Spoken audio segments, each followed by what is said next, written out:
নমস্কার শ্রোতা বন্ধুরা, স্বাগত জানাই আপনাদের গল্পের আসরে। না, আজ কোনো সাধারণ গোয়েন্দা গল্প শোনাতে আমরা আসিনি। আজ আমরা আপনাদের শোনাব এক বিকৃত মস্তিষ্কের খুনির গল্প, যে নিজে দেবতার উপাসনা করার জন্য খুন করে দেয় নিজেরই পরিবারের 4 জনকে। কিন্তু কে এই ভয়ঙ্কর দেবতা, আর কেনই বা একজন সাধারণ বিকলাঙ্গ লোক হয়ে উঠল সাইকো কিলার? আমাদের গোয়েন্দা কিভাবে ধরবে আসল খুনিকে? সব প্রশ্নের উত্তর পাবেন আপনারা আজকের গল্পে। শুধুমাত্র একটাই রিকোয়েস্ট, গল্পটা মন দিয়ে পুরোটা শুনবেন। কথা দিলাম, এই গল্প পুরোটা শুনলে আপনি সব শেষে বলে যাবেন, কি শুনলাম এটা।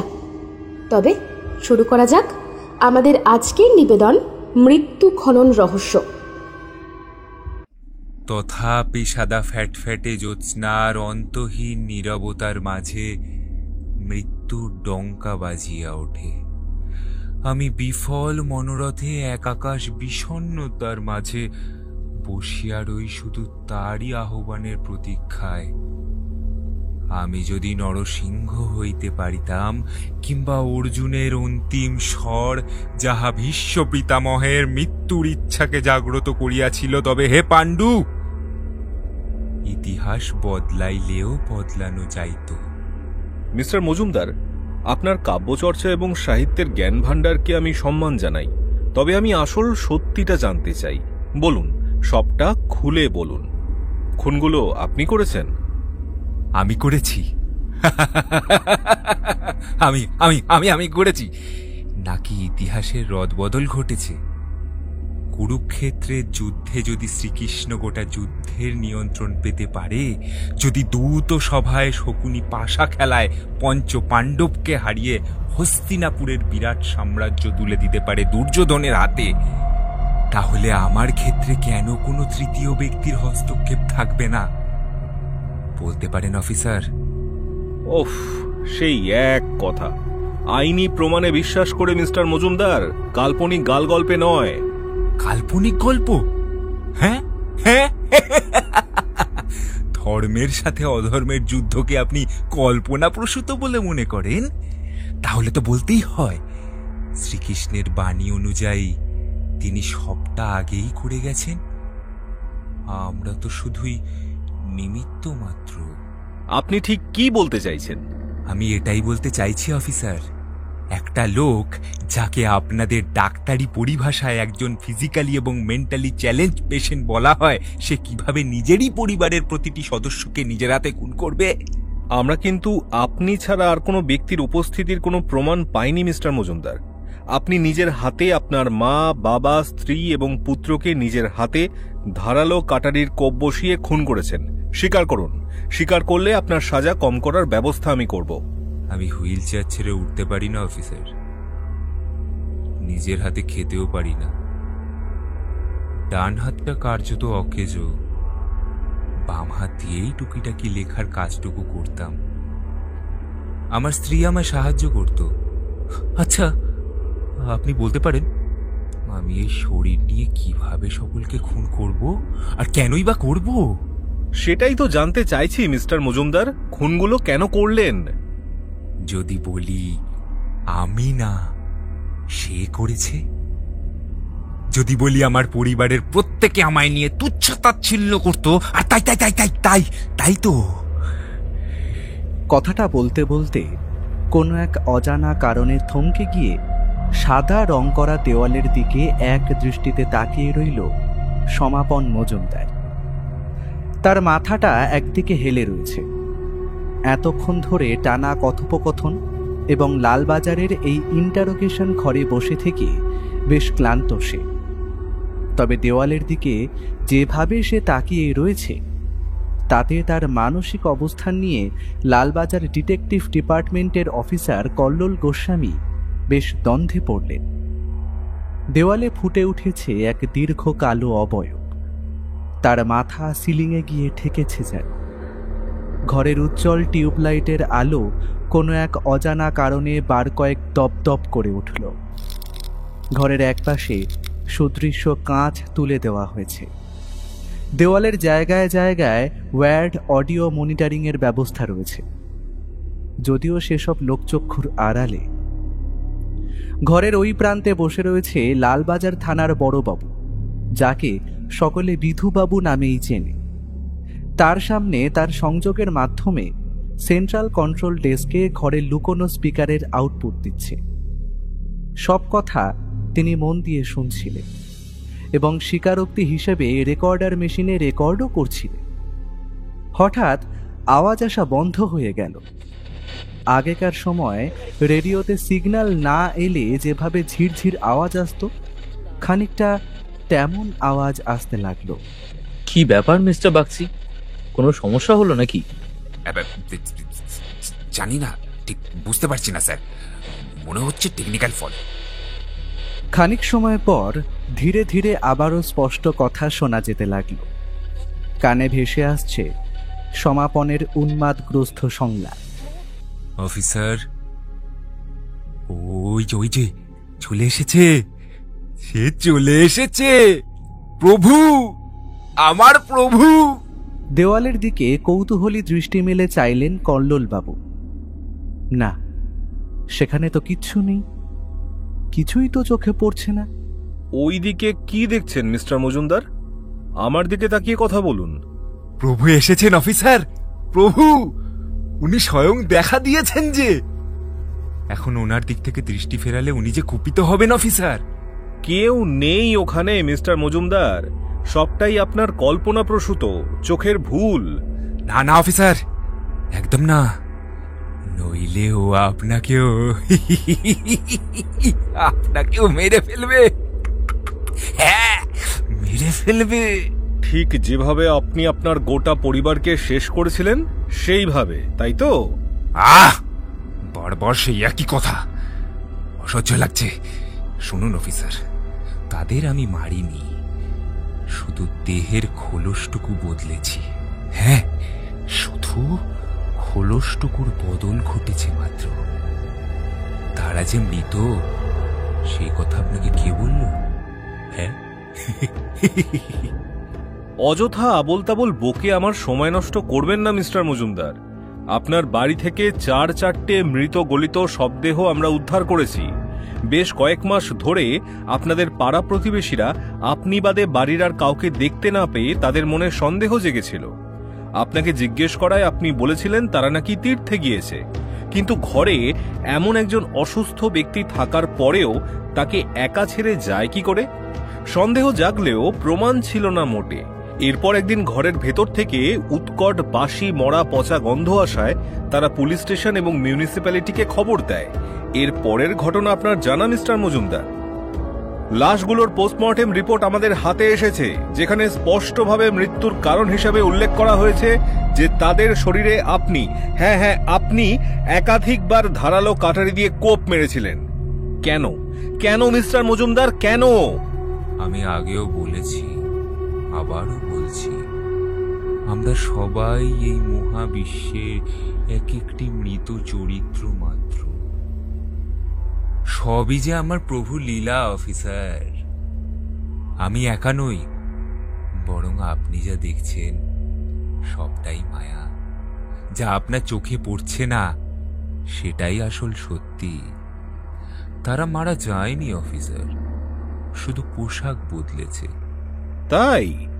প্রমাণ দিতে পারবেন? কিসের প্রমাণ চাইছেন অফিসার? ওই আপনার সোকল্ড প্রভু, আপনার বাবা মা স্ত্রী সন্তান, তারা যে দেহ ছাড়াও জীবিত, সেসবের প্রমাণ দিতে পারবেন? দেখবেন নাকি অফিসার? তাদের সাথে কথা বলবেন? সহ্য করতে পারবেন তো? হ্যাঁ পারবো, আলবাত পারবো মিস্টার মজুমদার। দেওয়ালের ওই শূন্য স্থানটার দিকে আবারও অদ্ভুত চোখে তাকালো সমাপন। মুখে ফুটে উঠল এক কুটিল হাসি। আবারও ঘরের আলোগুলো দপদপ শব্দে বার কয়েক চিরিক চিরিক শব্দ করে উঠল। হঠাৎ হুইল চেয়ারটা এক হাতে শটান দেওয়ালের দিকে, সেই নির্দিষ্ট দিকে ঘুরিয়ে সমাপন বিড়বিড় করে বলে উঠল, হে প্রভু, তোমার অস্তিত্ব যারা যুগে যুগে অস্বীকার করে এসেছে, তাদের তুমি প্রথমে নিজের অস্তিত্ব জানান দিয়েছ। এবং তারপর তাদের শাস্তি দিয়েছ। আমি শুধুই একটা মাধ্যম মাত্র। আমি যা করেছি সবই তোমার নির্দেশে। আমি জানি এই মুহূর্তে তারা তোমার সাথে রয়েছে। তারা যে ধন্য, কারণ তারা তোমার পবিত্র আত্মায় স্থান পেয়েছে। এবার তাদের অন্তত একটি বার আমার কাছে ফিরিয়ে দাও প্রভু, ফিরিয়ে দাও প্রভু, ফিরিয়ে দাও। দেওয়ালের সেই ছায়ার পাশে ফুটে উঠল আরো 4-4টে মিশকালো অবয়ব। সমাপন 2 হাত 2 দিকে বাড়িয়ে চিৎকার করে বলে উঠল, তোমাদের ওই নশ্বর দেহ উন্মোচিত করেছি, তবে দেহ নেই বলে আক্ষেপ করো না। এসো, আমি আমার শরীরে তোমাদের আহ্বান জানাচ্ছি। তোমরা এসো, আমার শরীরে এসে ওই অফিসারকে জানাও যে তোমরা কতটা সুখে রয়েছো। What is this nonsense? সমাপন বাবু, এ আপনি কি করছেন? কাদের সাথে কথা বলছেন? আপনি ডেকেছিলেন, প্রমাণ চেয়েছিলেন। তারা এসেছে, তারা এসেছে, তারা এসেছে। হঠাৎ তার শরীরটা থরথর করে কাঁপতে লাগলো। মুখ দিয়ে বেরিয়ে আসতে লাগলো সাদা গ্যাজেলা। হুইল চেয়ারের হাতল ধরে সমাপন এগিয়ে এলো কাঠের টেবিলটার দিকে। মুহূর্তের মধ্যে সে তার মাথাটা বেশ কয়েকবার টেবিলে ঠুকে দিল। মিস্টার মজুমদার, মিস্টার মজুমদার, এসব আপনি কি করছেন? খানিকক্ষণ সব চুপ, সব শান্ত, আর কিচ্ছু শোনা যাচ্ছে না, কিচ্ছু না। বিধুবাবু মিস্টার বাগচিকে প্রশ্ন করলেন, কি ব্যাপার বলো তো বাবু? আবারও তো কিছু দেখা যাচ্ছে না, কিছু শোনাও যাচ্ছে না। বলি, এসব কি হচ্ছে? পকেট থেকে রুমাল বের করে কপালের ঘাম মুছে নিয়ে তিনি বলে উঠলেন, স্যার, আমিও তো কিছু বুঝতে পারছি না, তবে ব্যাপারটা সুবিধে ঠেকছে না যে। স্বচ্ছ কাঁচের ওই প্রান্তে থাকা মানুষ দুটিকে স্পষ্ট দেখা গেলেও স্পিকারগুলো অদ্ভুতভাবে ঘর ঘর শব্দ করছে। তারা দেখতে পাচ্ছে যে কল্লোলবাবু ক্রমাগত সমাপনের কাঁধে হাত দিয়ে ঝাঁকুনি দিয়ে চলেছে, তবে সাউন্ড প্রুফ কাঁচের বাইরে তাদের কথোপকথনের কোনো অংশ কানে আসছে না। স্যার, কেন জানি না বিষয়টা ঠিক স্বাভাবিক বলে ঠাকুর হচ্ছে না। এমন ঘটনা আমি আগেও দেখেছি স্যার। আপনি ঠিক কি বলতে চাইছেন মিস্টার বাগচি? আমি এটাই বলতে চাইছি স্যার, ব্যাপারটা ভুতুড়ে। হ্যাঁ স্যার, আমাদের গ্রামে এমন ঘটনা প্রায় ঘটে। তাহলে আর কি, পুলিশের চাকরি ছেড়ে এবার ওঝাগিরি নিয়ে কাজ করি। সবই যখন ভূতের কারসাজি, তাহলে আমরাই বা এখানে বসে কি করছি? স্যার, আপনি বিশ্বাস করুন আর নাই করুন, তারা আছে। আমি শুনেছি স্যার, প্রেতাত্মার আগমন ঘটলে এমনটা হয়। তোমার মাথা আর আমার মুন্ডু। দরজা খুলে ভেতরে চলো, গিয়ে দেখি কি অবস্থা। ততক্ষণে আরও বেশ কিছু পুলিশ অফিসার ইন্টারোগেশন রুমের সামনে এসে উপস্থিত হয়েছে। হঠাৎ স্বচ্ছ কাঁচের এপার থেকে তাঁরা দেখতে পেল অবর্ণনীয় দৃশ্য। কল্লোলবাবু পকেট থেকে তার সার্ভিস রিভলভার কোমরের হোল্ডারের খাপ খুলে বাইরে বের করে আনলেন। ওকে থামাও, কাস্টাডিতে অপরাধীর কোনো ক্ষতি হলে চাকরি নিয়ে টানাটানি শুরু হবে। বিধুবাবুর কথা শুনে বেশ কয়েকজন অফিসার ইন্টারোগেশন রুমের দিকে ছুটে গেল। রুমের লকের হাতল ধরে ঘোরালে তবে সেটা খোলে, কিন্তু কি অদ্ভুত কাণ্ড, দরজা কিছুতেই খুলতে চাইল না। হঠাৎ শোনা যেতে লাগলো তাদের কথোপকথন। আপনি কিন্তু বড্ড বেশি বাড়াবাড়ি করছেন। এসব থার্ড ক্লাস ফালতু ড্রামা আমার সামনে চলবে না মিস্টার মজুমদার। কেন কেন লালবাজারের দুধে গোয়েন্দা কল্লোল মশাইয়ের বুঝি ভয় লাগছে? হ্যাঁ, আপনি কিন্তু মাত্রা ছাড়িয়ে যাচ্ছেন মিস্টার মজুমদার। আঙ্কেল, আমার বাবার কি হয়েছে? বাবা আমার মাকে মারলো কেন? অদ্ভুত সেই কণ্ঠ, ঠিক যেন 1 বছর আটেকের বাচ্চা ছেলের গলা যেন। পর মুহূর্তে সেটা বদলে গেল 1 বছর 30-এর নারীর কণ্ঠে। অফিসার, আমার স্বামী কিছু করেনি, ও নির্দোষ। এইসব খুনের পিছনে দায়ী আমার স্বামীর লেখা একটা গল্পের চরিত্র, রাজদীপ। নামটা কল্লোলবাবুর কাছে একদম নতুন। কোন গল্পের কথা উল্লেখ করা হচ্ছে সেটাও তিনি জানেন না। হোয়াট?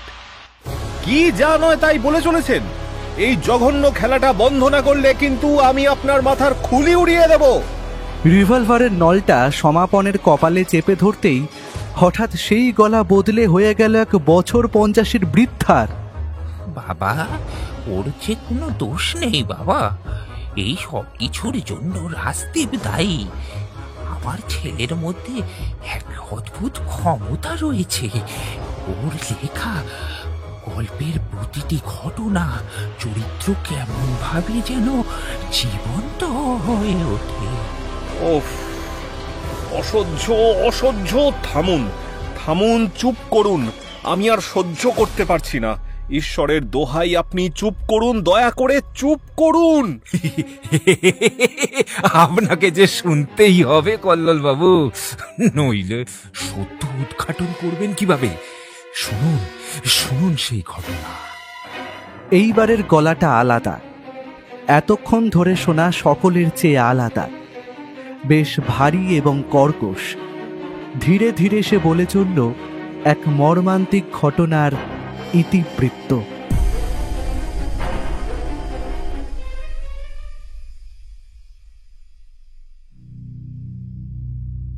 তবে কি সবই মায়া, মহাবিশ্বের ছলনা? হ্যাঁ, ঠিক তাই। তবে ভেবো না এত সহজে মুক্তি লাভ সম্ভব। তাহলে তাহলে আমার কি করা উচিত? উচিত অনুচিতের দোলাচলে তোমায়ের বিচার করতে হবে সমাপন। কিন্তু রাজদীপ, এ যে অন্যায় ভাব। জীবনে সফল হতে গেলে ন্যায় অন্যায়ের পরিমাপ করলে চলে না। এটাও একটা ধর্মযুদ্ধ, যার কাণ্ডারি তুমি। আমি শুধুমাত্র তোমার দিক নির্দেশক। কিন্তু ওরা যে আমার পরিবার, আমার আপনজন। আপনজন? পরিবার? তোমার স্ত্রী মালবিকা তোমার পঙ্গুত্বকে নিয়ে উপহাস করে। শেষ কবে তোমায় তার বাড়িতে তার পরিবারের কাছে নিয়ে গিয়েছে মনে পড়ে? হ্যাঁ, মানছি মানছি রাজদীপ, কিন্তু কিন্তু আমি নিজেই বলেছিলাম যে আমি আর বাড়ির বাইরে পা রাখতে চাই না। কেন চাও না? কারণ তুমি জানো এই ঘরের ছোট্ট একটি অংশ, বইয়ের টেবিল, তোমার ডায়েরি, তোমার কলম এবং তোমার সৃষ্টি ছাড়া ইহজগতের আর কোনো কিছুই তোমার আপন নয়। কিন্তু যদি ধরা পড়ি? সমাপন সমাপন সমাপন! তোমার গল্পে আমার জন্ম কেন জানো? এতদিন ধরে এই অন্ধর মহলের অন্ধকারে তুমি কার সাধনা করছিলে ভুলে গিয়েছো? ভুলে গিয়েছো তোমার আদর্শ, তোমার নীতিবোধ? ভুলে গিয়েছো তোমার তীব্র প্রতিশোধ স্পৃহা? না না রাজদীপ, আমি ভুলিনি, বলতে পারি না। স্মৃতির অতল খাদে শেষবার ঝাঁপ দিয়ে দেখো সমাপন, উত্তর খুঁজে পাবে। হ্যাঁ হ্যাঁ, তুমি ঠিকই বলেছ, একদম ঠিক। যতদিন এই হাত পা সচল ছিল, দুই হাতে রোজগার করেছি, আজও করে চলেছি। তবে লিখে অফিসের পার্টি থেকে ফেরার সময় মানছি পেটে রঙিন জলটা একটু বেশি পড়ে গিয়েছিল। নিজেই কার ড্রাইভ করছিলাম, দেখলাম দূর থেকে ভেসে আসছে জোরালো এক জোড়া আলো, একটা ট্রাক। আমার গাড়ি স্পিড কন্ট্রোল করতে পারছি না, না চাইলেও পারছি না। মনে হচ্ছে ব্রেকটা যেন কাজ করছে না। তারপর এক প্রবল বিস্ফোরণ।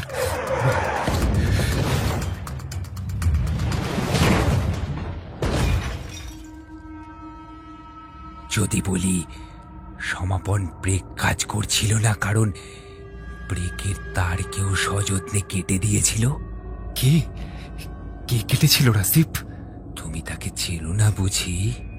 রাতের পর রাত যার যৌবনের উত্তাল তরঙ্গে বিহ্বল হয়ে তুমি পৌরস বিসর্জিত করেছ, শেষ করেছ নিজের স্বাধীনতা, এই যে তারই কাজ। মালবিকা? হ্যাঁ হ্যাঁ, তোমার মালবিকা। সে যে স্বাধীন চেতা, বৈবাহিক সম্পর্কের ঊর্ধ্বে গিয়ে সে নিজের মতো কিছু করতে চেয়েছিল খোলা আকাশে ডানা মেলে উড়তে, বাইরে গিয়ে কাজ করতে, ঠিক তোমারই মতো জীবনটাকে উপভোগ করতে।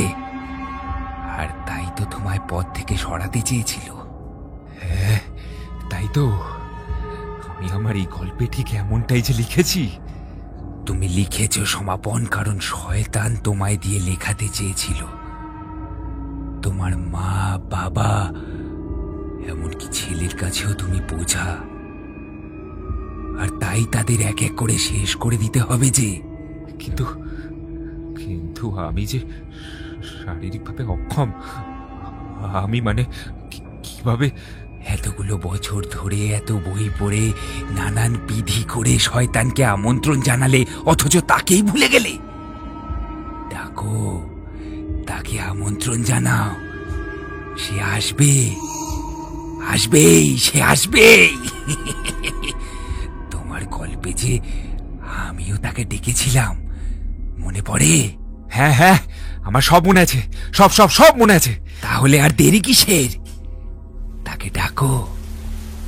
এতক্ষণ সমাপন দেওয়ালে ফুটে ওঠা এক দীর্ঘ ছায়া শরীরের সাথে এক টানা কথা বলে চলেছিল।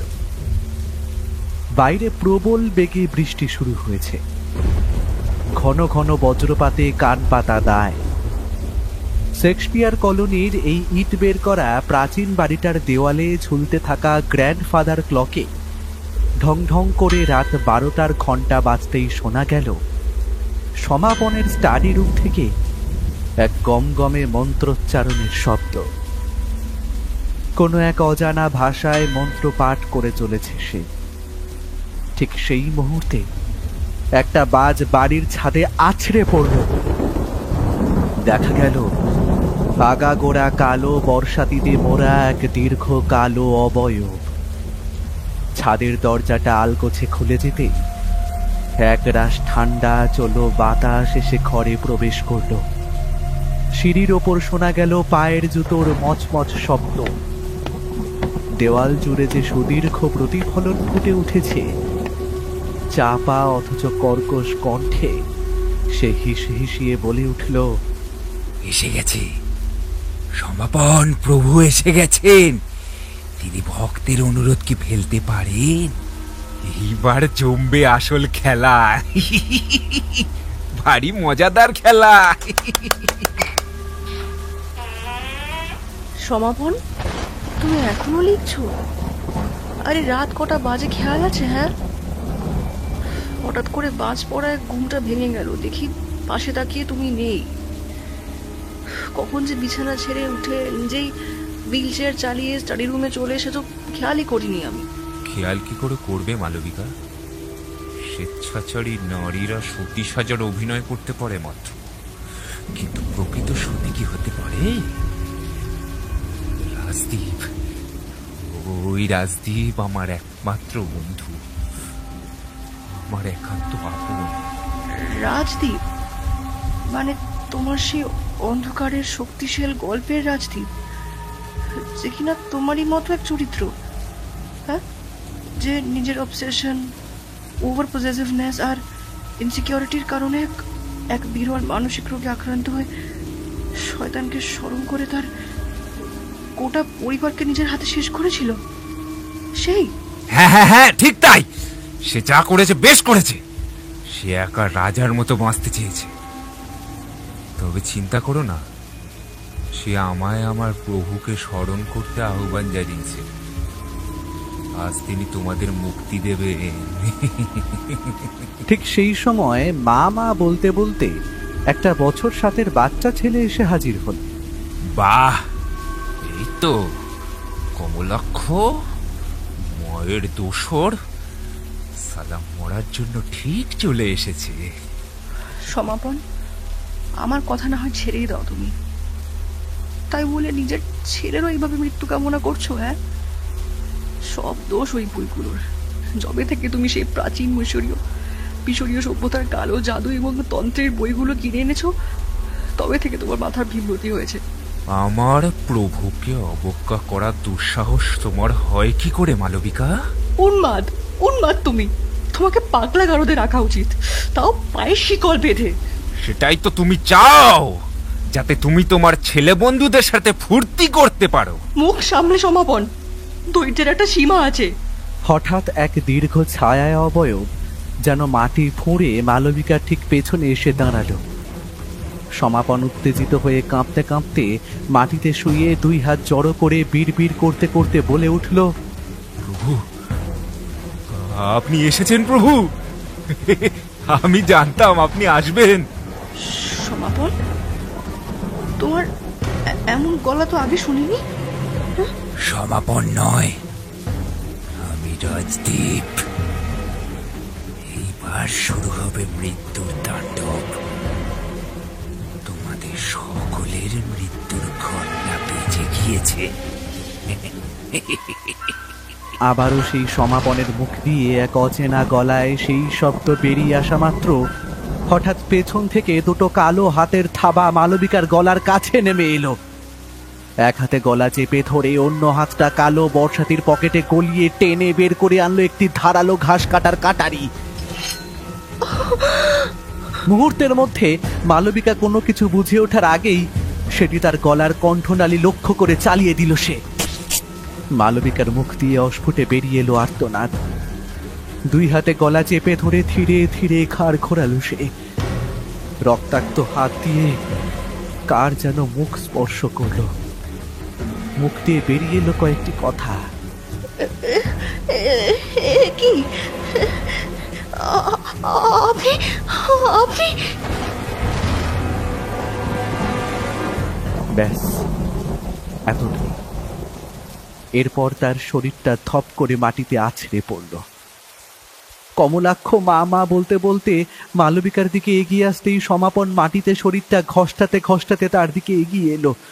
তারপর বলে উঠল, তব হে রেণু, ফুটে ওঠে দিগন্ত সম, সময় এসেছে প্রকাশের।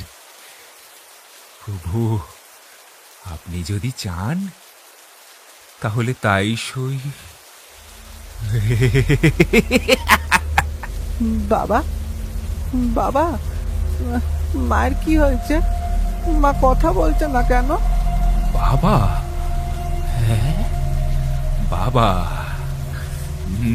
বাবা বলে যখন ডাকলি তাহলে তো বাবার কথা শুনবি, তাই না? গলাটা কমলাক্ষর কাছে কেমন যেন নতুন শোনালো।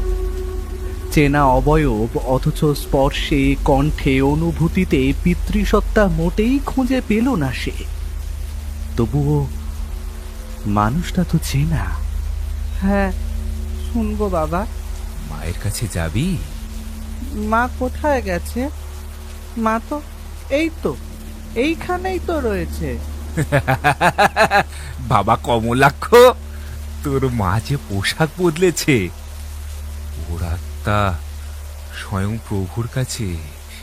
যাবি? বল বল, যাবি মায়ের কাছে? হ্যাঁ বাবা, যাব। এক হ্যাঁচকা টানে কমলাক্ষকে নিজের বুকে টেনে নিল সমাপন। তার কানের কাছে মুখটা এনে দুটো হাত তার দুই কানের ওপর সজোরে চেপে ধরে বলে উঠল, আমার প্রভু কারুর ইচ্ছে অপূর্ণ রাখেন না। সবার ইচ্ছে পূর্তির জন্য আজ তিনি বদনামের ভাগীদার। তিনি যে মৃত্যুর দেবতা, তার নানান রূপ, নানান চরিত্র, নানান পরিচয়। তিনি যে জন্মান্তরের দেবতা। কট করে একটা শব্দ। চোখের নিমেষে সমাপন কমলাক্ষর ঘাটটা পেছন দিকে মুচড়ে দিতেই কমলাক্ষর নিথর শরীরটা ঠিক তার মায়ের বুকের ওপর লুটিয়ে পড়ল। দরজার কাছে দাঁড়িয়ে থাকা সেই রহস্যময় ব্যক্তির মুখে ফুটে উঠল কুটিল হাসি।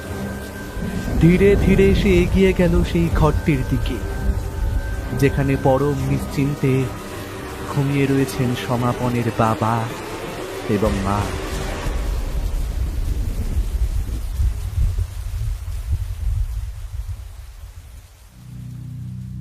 ইউ ব্লাডি সাইকো, নিজের পরিবারকে নিজে খুন করে গল্প সাজাচ্ছিস?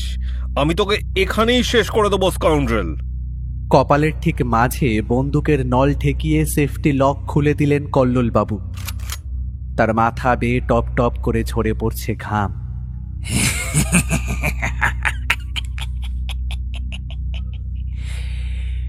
মরতে আমার কোনো আপত্তি নেই অফিসার, তবে দেহের মৃত্যু হলেও আত্মা যে অবিনশ্বর। আপনার আশেপাশে তারা সবাই রয়েছে যে, মালবিকা, কমলাক্ষ, আমার মা, আমার বাবা, স্বয়ং প্রভু আর রাজদীপ।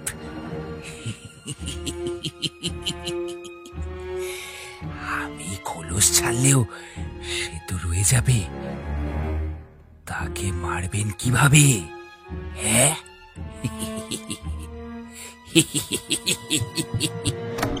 ঠিক তখনই ঘটাং শব্দ করে ইন্টারোগেশন রুমের দরজাটা খুলে গেল। ছুটে আসছেন বিধুবাবু, তার পেছনে বেশ কয়েকজন police officer. I will kill you, আমি তোকে ছাড়বো না। চালান গুলি, চালান অফিসার। কিন্তু আমি জানি আমার প্রভু আমায় কিচ্ছু হতে দেবেন না, কিচ্ছু না। তাই তোর নিজের প্রভুর উপরে এত ভরসা? তাহলে মর, মর তুই, তোর বেঁচে থাকার কোনো অধিকার নেই। না না না না কল্লোল বাবু, এই আপনি কি করতে চলেছেন? বড়বাবু, বড়বাবু আপনি সরে যান, শয়তানের বাচ্চার বেঁচে থাকার কোনো অধিকার নেই। স্যার, আপনি নিজের মধ্যে নেই। আপনি জানেন না আপনি কি করতে চলেছেন। আমি জানি আমি কি করছি। একজন উন্মাদ খুনিকে ভারমুক্ত করছি, ফিরিয়ে দিচ্ছি তার অপবিত্র আত্মাকে তারই প্রভুর কাছে। বন্দুক নামান কল্লোক বাবু, নইলে আমি আপনাকে গুলি করতে বাধ্য হব। না না না, এই শয়তান বেঁচে থাকলে না জানি আরো কতজনের ক্ষতি করবে।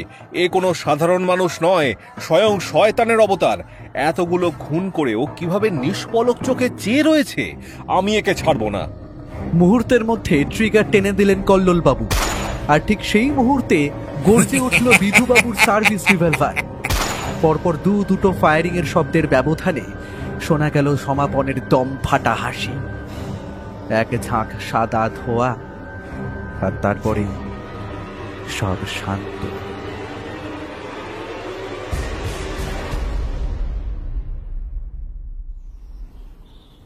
আজ সকালটা অন্যান্য দিনের চেয়ে একটু অন্যরকম। বিগত কয়েকদিনের প্যাঁচপ্যাঁচে গরমের পর ঈশান কোণে কালো মেঘ জমেছে। বর্তমান সময়টা আধুনিক বিজ্ঞানের দাসত্ব স্বীকার করলেও আমাদের বালিগঞ্জ প্লেসের এই নতুন বাড়িটায় টেবিলের উপর মানধাতা আমলের টেলিফোনের সাথে ফিলিংস কোম্পানির নতুন ট্রান্সিস্টর রেডিওটা বেশ ছন্দ মিলিয়ে রয়েছে। রেডিওতে আকাশবাণী স্টেশনে সম্প্রচারিত হয়ে চলেছে বেতার সঙ্গীত। সময় সকাল 7টা। খবরের কাগজটা এখনো দেখা হয়ে ওঠেনি, কারণ প্রতিদিনের খবরে দুর্নীতি, রাজনৈতিক চক্রান্ত, আর নয় দুর্ঘটনা, নিদেন পক্ষে নিরুদ্দেশ বার্তা, আর না হয় রাশিফল। এসব আর কাহাতক ভালো লাগে। দেখতে দেখতে অজিতেশদের সাথে যে কতগুলো বছর কেটে গেল তার আর হিসেব রাখা হয়নি। অজিতেশ এবারে 50 ছিল, আর আমি 53। ও হ্যাঁ, আপনারা হয়তো জানেন খোকা এখন বিদেশে ব্যারিস্টারি প্র্যাকটিস করছে, আর অজিতেশের মেয়ে মেঘমালা বাবার সব গুণই পেয়েছে। সে অবশ্যই ডাক্তারির ছাত্রী। এছাড়াও মেঘ এখন আমাদের অ্যাসিস্ট্যান্ট। বেশিরভাগ তদন্তে সে আমাদের সাথেই থাকে। অজিতেশ সকালে একটু আসছি বলে সেই যে বেরিয়ে গেল, আর আসার নাম নেই। কিছু একটা যে ঘটেছে সেটা অনুমান করতে পারলেও ঠিক কি ঘটেছে তা জানা নেই। ঠিক সেই সময় আমাদের বাড়ির পুরনো চাকর পুঁটিরাম এসে 1 প্লেট লুচি আর চা টেবিলের ওপরে রেখে বলল, বাজারে যেতে হবে, কি বাজার করব যদি কয়ে দিতেন। পুঁটিরাম, এসব সংসার আর ফিরিস্তি আমায় দিয়ে মোটে হয় না। গৃহস্থ জীবনের বোঝা কাঁধে নিতে পারবো না বলেই হয়তো আজও আমি অকৃতদার। বৌঠানকে জিজ্ঞেস করো, বৌদিমণি যে মন্দিরে গেছে, পলি গেছে, আসতে দেরি হবে, তাহলে সে আসলে তাকেই জিজ্ঞেস করে নিও। ঠিক সেই সময় ঘরের টেলিফোনটা সশব্দে বেজে উঠল। সোফা ছেড়ে উঠতেই যাচ্ছি, ঠিক সেই মুহূর্তে রেডিও স্টেশনে একটা খবর পড়তে শোনা গেল। আজকের বিশেষ বিশেষ খবর, লালবাজার থানায় একজন পুলিশ অধিকারী জিজ্ঞাসাবাদ চলাকালীন গোয়েন্দা আধিকারিক কল্লোল গোস্বামীকে গুলিবিদ্ধ করেছেন। জানা যাচ্ছে ওই সময় তদন্তাধীন আসামি কল্লোল মজুমদারকে এক রাতে তার গোটা পরিবারকে খুনের ঘটনায় জিজ্ঞাসাবাদ করছিলেন। কোনোভাবে পরিস্থিতির নিয়ন্ত্রণের বাইরে চলে যাওয়ায় তিনি নিজের উপর থেকে নিয়ন্ত্রণ হারিয়ে আসামির দিকে বন্দুক তাক করেন। তাকে বাধা দিতে বাইরের অপেক্ষারত পুলিশের টিমটি দরজা খুলে ভেতরে আসেন। ওই পুলিশ আধিকারিক, যার নাম জানা যাচ্ছে বিধু ঘোষাল, তিনি কল্লোল গোস্বামীকে বাধা দিতে গেলে 2 পক্ষ থেকে ক্রস ফায়ারিং হয়, যার ফলে বিধু ঘোষালের গুলি কল্লোল গোস্বামীর বুকের ডান দিক লাগে। বর্তমানে তিনি চিকিৎসাধীন। বিধু ঘোষালকে অনির্দিষ্ট সময়ের জন্য সাসপেন্ড করা হয়েছে। মাথাটা কেমন যেন বউ করে ঘুরে উঠল। এসব কি শুনছি? বিধুবাবুকে সাসপেন্ড করা হয়েছে, সেটাও আবার সরকারি গোয়েন্দা কল্লোল গোস্বামীকে গুলি করার অপরাধে।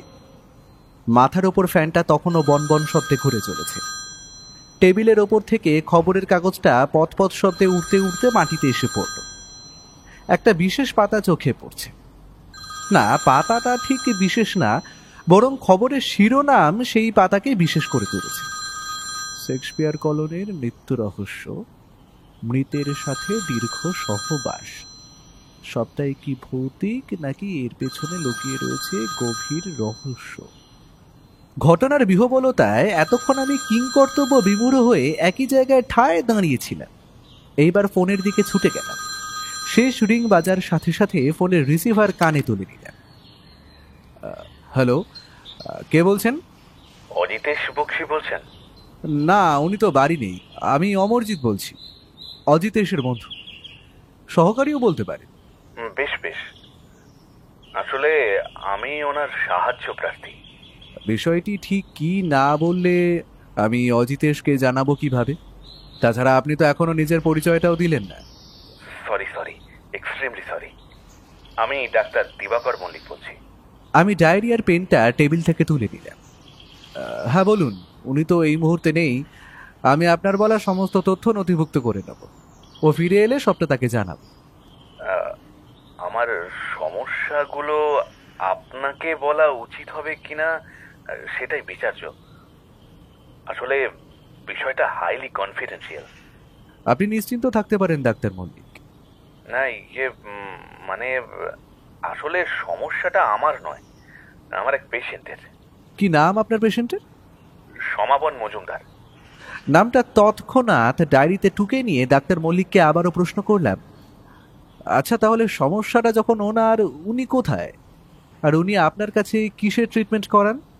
দেখুন অমরজিৎ বাবু, হয়তো আপনি শুনলে খানিকটা অবাক হবেন, তবুও বলছি। আপনি সাইকোসিস কিংবা ধরুন প্যারানয়েড ডিলিউশন, যেখানে পেশেন্ট অপটিক্যাল কিংবা অডিটারি হ্যালুসিনেশনের শিকার হয়ে থাকে, এমন কিছু সাইকোলজিক্যাল ডিসঅর্ডারের নাম শুনেছেন? শুনিনি বললে ভুল বলা হবে ডাক্তার মল্লিক, তবে ডিটেলে খুব একটা জানি না। যতদূর জানি এগুলো খুব জটিল মানসিক সমস্যা। ঠিক তাই অমরজিৎ বাবু, এই সমস্ত জটিল মানসিক রোগের শিকার আমার পেশেন্ট। আপনি কি আজকের খবর পড়েননি? না, কিন্তু কেন? ওয়েল, আমি কলকাতা মেডিকেল কলেজের সাইকিয়াট্রিক ডিপার্টমেন্টের প্রধান। সমাপন বাবু আমারই চিকিৎসাধীন ছিলেন। গতকাল রাতে শেক্সপিয়ার কলোনির একটি বাড়ির দরজা ভেঙে 4-4টে পচা গলা লাশ উদ্ধার করা হয়। হ্যাঁ, 4-4টে নগ্ন মৃত শরীর, যাদের সাথে দীর্ঘদিন ধরে সমাপন সহবাস করছিল। কয়েকদিন আগেই তার আমার কাছে কাউন্সেলিং করার ডেট ছিল, কিন্তু সে আসেনি। ইনফ্যাক্ট তাকে ফোনেও পাওয়া যায়নি। ঘটনার নৃশংসতা এখানেই শেষ নয় অমরজিৎ বাবু। আমার পেশেন্টের ধারণা ওই 4 জন যারা ছিলেন তারই আপনজন, তাদের নাকি রাজদীপ বলে একজন তারই চোখের সামনে খুন করেছে। কিন্তু পুলিশের বদ্ধমূল ধারণা খুনি সমাপন নিজেই, সেই এই সকল খুনের জন্য দায়ী। সমাপন জেরা এটাও জানিয়েছে যে সে নাকি কোনো এক মিশরীয় দেবতার সাধক। এই প্রসঙ্গে বলে রাখি, তিনি কার্যত প্যারালাইজড। একটা অ্যাক্সিডেন্টে তার 2টি পা এবং ডান হাত কার্যক্ষমতা হারায়। তিনি বরাবরই লেখালেখি করতে ভালোবাসতেন। অ্যাক্সিডেন্টের পর তিনি মানসিকভাবে ভেঙে পড়লে তার স্ত্রী মালবিকা তাকে আমার চেম্বারে নিয়ে এসেছিল। কারণ তিনি বাড়িতে থাকতে থাকতে সকলকে নিজের শত্রু বলে মনে করতে শুরু করেছিলেন। তিনি ভায়োলেন্ট হয়ে উঠেছিলেন। ওই সময়ে তিনি মিশরীয় মাইথোলজি নিয়ে রিসার্চ শুরু করেছিলেন। জন্মান্তর, জন্ম মৃত্যুর চক্র, এইসব আর কি। এমনকি তার চারিধারে তিনি মৃত ব্যক্তিদের দেখতে শুরু করেন। তারা নাকি রাতের আঁধারে ফিসফিসিয়ে কথা বলে। আমি তার কাউন্সেলিং শুরু করি। উনি যা অনুভব করেন সেসব গল্পের আকারে লেখার পরামর্শ দিই ও এও জানাই যে সবটাই তার মস্তিষ্ক প্রসূত এবং কাল্পনিক।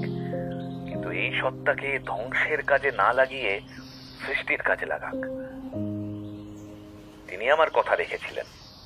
সম্প্রতি তিনি একটি বই লিখেছিলেন যেখানে তারই মতো এক চরিত্র, যার নাম রাজদীপ, সে তার গোটা পরিবারকে হত্যা করে। বাকিটা তো আগেই বললাম, এর শেষ পরিণতি কতটা মর্মান্তিক।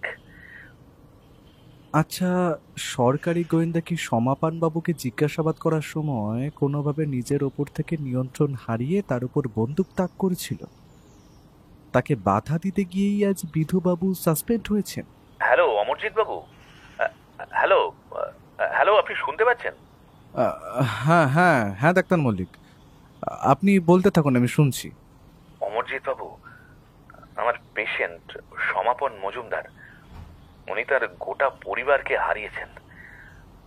ওনার মতে ওনার আরাধ্য দেবতা ওনারই লেখা গল্পের চরিত্রকে বাস্তবে রূপদান করিয়ে দুজনে মিলেই হত্যাকাণ্ড ঘটিয়েছে। তবে আমার মত কিন্তু ভিন্ন। আপনি কি ভাবছেন এই ঘটনায় কোনো তৃতীয় ব্যক্তি রয়েছে? ঠিক তাই, বলবো, বাকিটাও বলবো।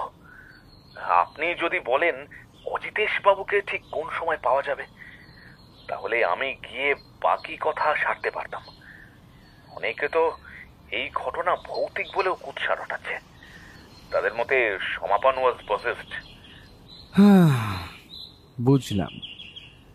সবচেয়ে ভালো হয় যদি আমরা আপনার চেম্বার কিংবা বাড়িতে গিয়ে বিষয়ে আলোচনা করি। বাড়ির ঠিকানায় না যাওয়াই ভালো। আমি এই বিষয়ে গোপনতা অবলম্বন করতে চাই অমরজিৎ বাবু। আপনারা বরং আজ সন্ধ্যের দিকে আমার চেম্বারে।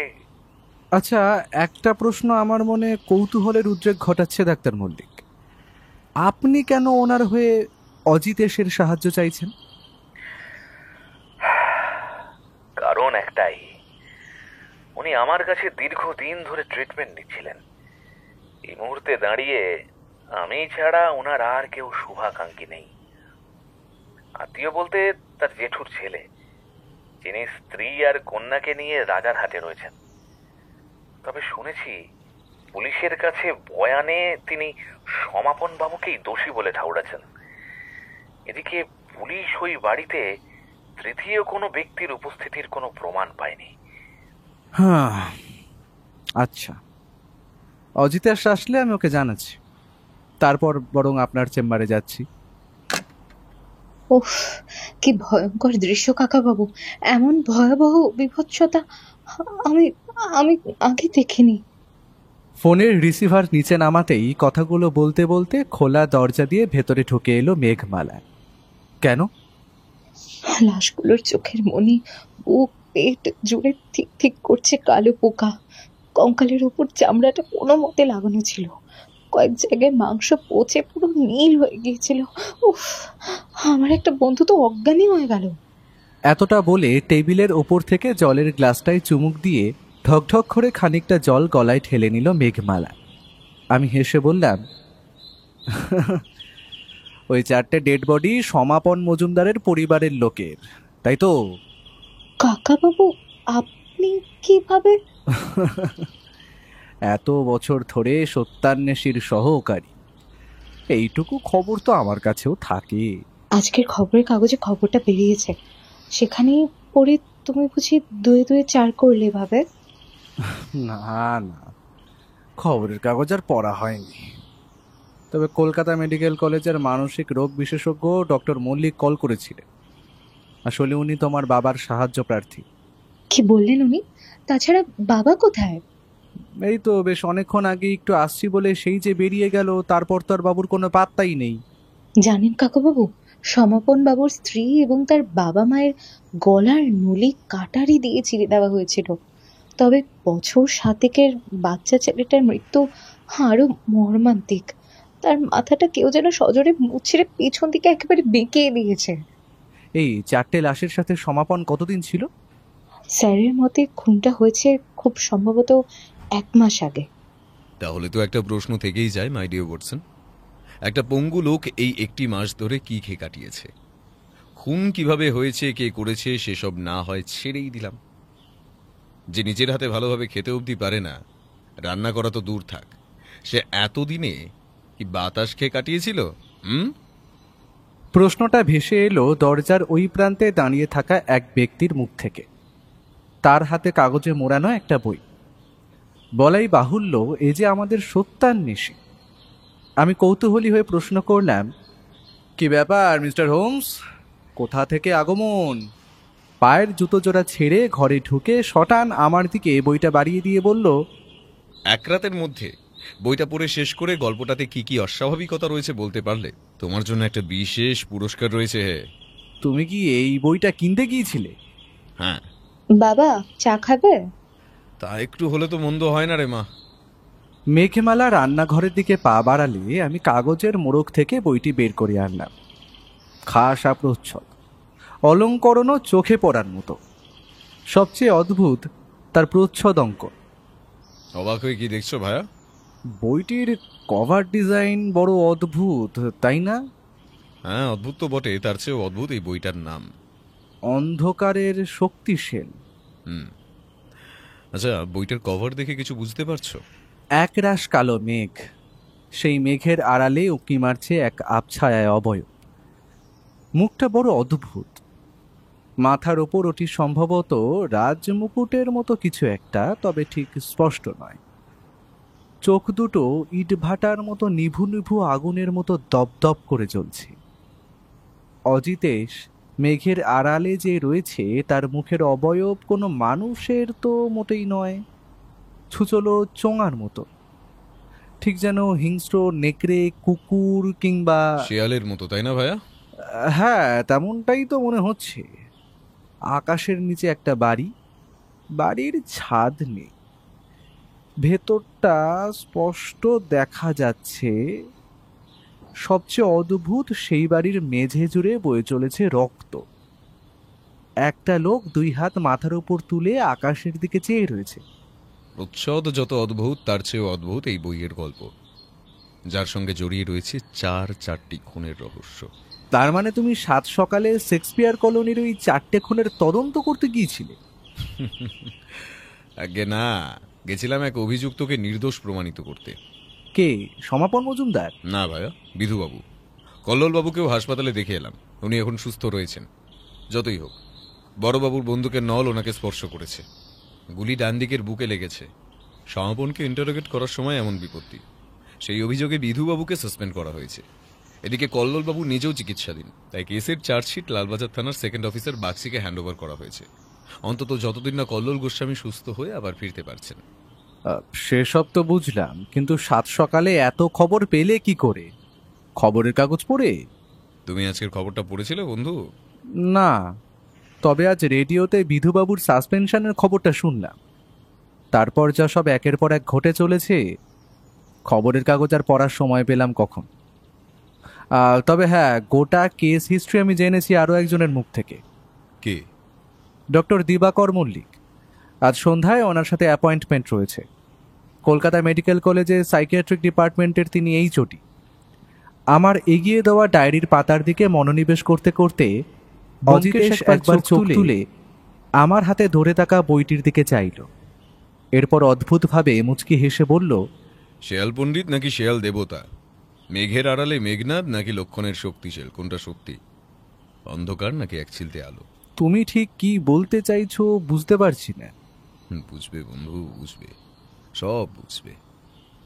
সঠিক সময় আসতে দাও, সব বুঝবে। তবে তার আগে একটা ধাঁধা তোমায় সমাধান করতে হবে। যে কেমন ধাঁধা? মেঘের আড়ালে বজ্রপাত, শেয়াল দেবতার মুন্ডুপাত, সাধকের ঘরে দাঁত কপাটি, লাশের উপর পড়ল লাশ। কে যে দোষী বুঝতে গেলে মনে রেখো অপরাধের ধারাপাত। শূন্য থেকে শূন্য জুড়ে শূন্যে বিলীন আধারের সম্রাট। রইল পড়ে আরো এক, বলো তো দেখি কে এই দোসর, যার সমাপ্তি হলেও রয়ে যাবে তন্দ্রার রেশ। কিছুই তো বুঝলাম না গো। আমিও বুঝিনি, তবে বুঝতে চাই। এই ধাঁধা কি তুমি বানালে?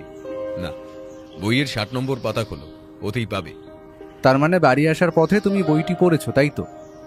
কয়েকটা পাতা পড়েছিলাম মাত্র, গোটা বই অবশ্য পড়া হয়নি, সেটার দায়িত্ব আমি তোমায় দিয়েছি ভাইয়া। তুমি প্রশ্ন করেছিলে না আজ সকালে আমি কোথায় গিয়েছিলাম? হ্যাঁ, তুমি কি বিধুবাবুর সাথে দেখা করতে গিয়েছিলে? না, গিয়েছিলাম লালবাজারে। সেখানে গিয়ে গোটা ঘটনাটা মিস্টার বাগচির মুখ থেকে জানতে পারলাম। আচ্ছা, তুমি ভূত, প্রেত কিংবা পজিশনে বিশ্বাস করো ভাইয়া? যেটুকু জানি পজিশন মানে তো ভূতে ধরা, কিন্তু আজ সত্যান্বেষীর মুখে এমন ধারা কথা শুনে বড়ই অবাক হচ্ছি। তুমি হঠাৎ এমন কথা বলছো কেন? বক্তব্যগুলো আমার নয়, লালবাজার থানার সেকেন্ড অফিসার বাগচি বাবু। দাঁড়াও, তোমায় একটা রেকর্ডিং শোনাই। এই বলেই পকেট থেকে ছোট একটা ক্যাসেট বার করলো।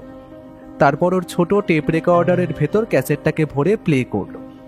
তারপরে যা শুনলাম, আমি আমার লেখনির মাধ্যমে তার খানিকটা অংশ আপনাদের সকলের সামনে তুলে ধরলাম।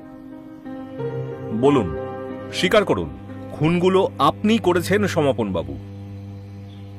আপনি আর ওই 4টে ডেড বডি বাদে আর কোনো তৃতীয় ব্যক্তির উপস্থিতি আমাদের ফরেন্সিক টিম কোথাও খুঁজে পায়নি। সত্যিটা কি? খুনগুলো রাজদীপ করেছে অফিসার। তাকে জাগিয়ে তুলেছে স্বয়ং প্রভু। উনি যে সব জায়গায় বিরাজমান। টু হেল উইথ ইওর প্রভু মিস্টার মজুমদার। এক দৃষ্টিতে ঘরের দেওয়ালের দিকে তাকিয়ে কি দেখছেন? আমি আপনার সাথে কথা বলছি মিস্টার মজুমদার। অফিসার, ওরাও এসেছে। কারা? যারা মারা গিয়েছে, আমার বাবা, মা, আমার স্ত্রী আর আমার একমাত্র ছেলে। আপনি কিন্তু বড্ড বাড়াবাড়ি করছেন মিস্টার মজুমদার। এরপর আর কিছু শোনা গেল না। একটা অদ্ভুত ঝিরঝির শব্দের সাথে ভিডিওটা বন্ধ হয়ে গেল। কি বুঝলে? উন্মাদগ্রস্ত এক খুনির বিবৃতি। তবে এর পর কি হলো জানতে যে বড় আগ্রহ হচ্ছে। সব জানবে সব। তবে আজ আমাদের বেশ কিছু জায়গায় যেতে হবে। প্রথমে বিধুবাবুর কোয়ার্টার যাব, তারপর সেখান থেকে সোজা স্পট, সন্ধ্যায় ডাক্তার মল্লিকের চেম্বার। কোথায় যাওয়ার কথা হচ্ছে শুনি? কথাগুলো বলতে বলতে চায়ের ট্রে হাতে ঘরে প্রবেশ করলো মেঘমালা। শুধু আমাদেরই নয়, সঙ্গে তোকেও যেতে হবে। কোথায় বাবা? তুই তো লাশগুলো পোস্টমর্টমের সময় ওখানেই ছিলিস, তাই ভাবলাম তুইও চল আমাদের সঙ্গে। শোন, আমরা আপাতত বিধুবাবুর পুলিশ কোয়ার্টারে যাব, তারপরে আরো বেশ কিছু জায়গায়। বেশ, তাহলে আর দেরি কিসের? শুভ শীঘ্রম। এখন এটাই দেখার বাকি, মেঘের আড়ালে ঠিক কে রয়েছে, মেঘনাথ নাকি শিয়াল পণ্ডিত? কে প্রকৃত নিয়ন্ত্রক? কালো আধারের বুকে এক ঝলক বিদ্যুৎ নাকি সূর্যের আলো? তার চেয়েও বড় প্রশ্ন, কার শক্তিশাল, লক্ষণের নাকি আধারের? আর বলবেন না, এমন একটা ঘটনা আমি আমার 30 বছরের চাকরি জীবনে একটাও দেখিনি। এমন একটা ঘটনা যে ঘটবে সেটাও বুঝিনি। আমার কি দোষ আপনি বলুন তো মশাই? আমি কি আর জানতাম এমন একটা ঘটনা ঘটতে পারে? আচ্ছা বিধুবাবু, আপনাদের অফিসার মিস্টার বাগচি তো বলেই দিলেন সমাপন বাবুকে নাকি ভূতে ধরেছিল। আপনারও কি তাই মনে হয়? প্রথমে আমিও বিশ্বাস করিনি, কিন্তু এখন কি বিধুবাবু? মশাই, আমরা পুলিশ, ভূতের ওঝা নই যে ভূত তাড়াবো। সরকার আমাদের সেই ট্রেনিংও দেয়নি। তবে ভূতটা যে কি জাতের সেটাই তো বুঝতে পারছি না।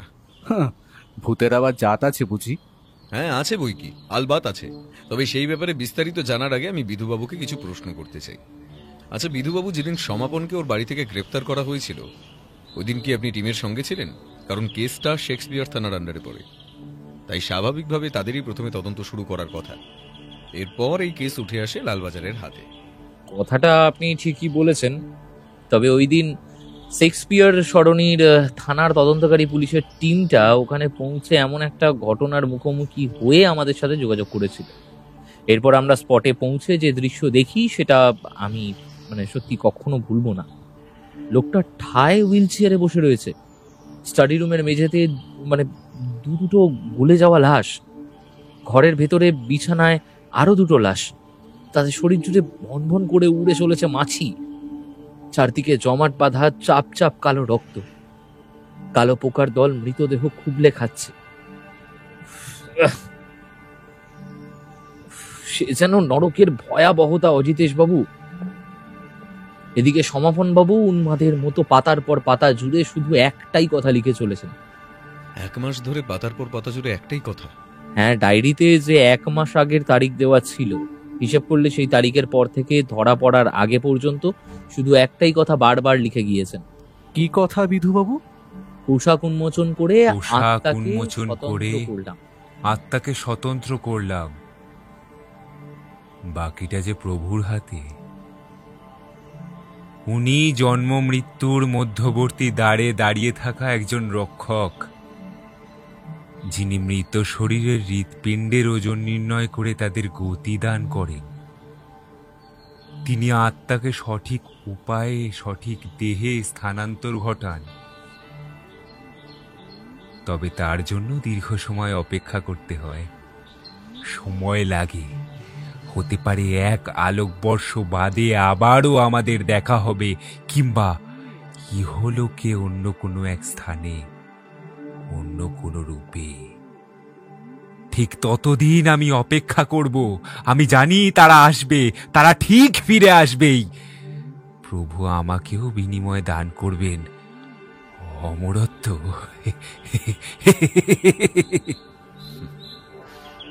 বেশ ইন্টারেস্টিং তো। এই শেয়াল দেবতা দেখছি বেশ শক্তি ধরে।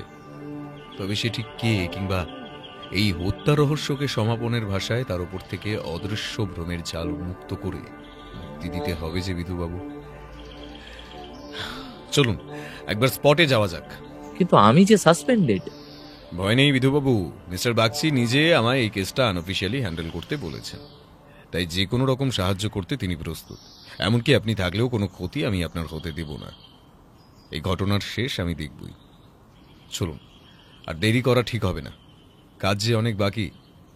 আমরা সকলে চেয়ার ছেড়ে উঠে দাঁড়িয়ে দরজার দিকে পা বাড়াতেই যাব, ঠিক সেই মুহূর্তে ঘরের কলিং বেলটা সশব্দে বেজে উঠল। এখন আবার কে এলো? কথাটা বলতে বলতে বিধুবাবু দরজা খুলতেই পুলিশের একটা টিম ঘরে প্রবেশ করলো। বিধু ঘোষাল, আপনাকে একটিবার আমাদের সাথে যেতে হবে। কিন্তু কেন? আমায় তো অলরেডি সাসপেন্ড করা হয়েছে। আপনার নামে তদন্ত চলাকালীন অফিসার কল্লোল গোস্বামীর ওপর গুলি চালানোর অভিযোগ রয়েছে। হ্যাঁ, সেটা তো ওনাকে আটকানোর জন্য, যার জন্য আমায় সাসপেন্ড করা হয়েছে। সেটা নিয়ে আবার কিসের সমস্যা হাজির হলো? খানিকক্ষণ আগেই তিনি মারা গেছেন। হোয়াট? কি বলছেন অফিসার? আজ সকালে আমি নিজে ওনার সঙ্গে দেখা করে এসেছি, এর মধ্যে তিনি মারা গেলেন কিভাবে? আপনার পরিচয়? একজন সত্যান্বেষী।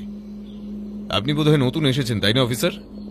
নীলরতন ব্যানার্জি, এন্টালি থানার সেকেন্ড অফিসার। লালবাজার থেকে আমাদের কাছে অর্ডার এসেছে। যেহেতু ওনার কোয়ার্টারটা এন্টালিতে, তাই আমায় পাঠানো হয়েছে। আমরাই ওনাকে নিয়ে সোজা লালবাজার যাব। ভদ্রলোকের পা থেকে মাথা অবধি আপাদমস্তক একবার ভালোভাবে পর্যবেক্ষণ করে নিল। দাঁড়ান নীলরতন বাবু, 1 মিনিট। আপনার আইডি কার্ডটা একবার দেখতে পারি? সমস্ত বিষয়টা আমার কাছেও কেমন যেন ধোঁয়াশা ঠেকছে। ঠিক কি ঘটছে বুঝে ওঠার আবারও শুনতে পেলাম অজিতেশের গলা। কই নীলরতন বাবু, আপনার আইডি কার্ডটা দিন। আসলে আইডি কার্ড সাথে ক্যারি করিনি। তাহলে কি করে বুঝবো আপনি এন্টালি থানা থেকে আসছেন, যেখানে লালবাজার থানার কেস লালবাজারেই যায়? এমন যদি সত্যি ঘটতো তাহলে লালবাজার থেকে লোক আসতো, আপনি নন। দেখুন, আপনাকে আমি এত কৈফিয়ত দিতে রাজি নই। ওপর থেকে অর্ডার রয়েছে, তাই নিতে এসেছি। পুলিশের কাজে বাধা দিলে কিন্তু ফল ভালো হবে না। আমরা আপনাকে আইনি কাজে বাধা দেওয়ার অপরাধে অ্যারেস্ট করতে পারি।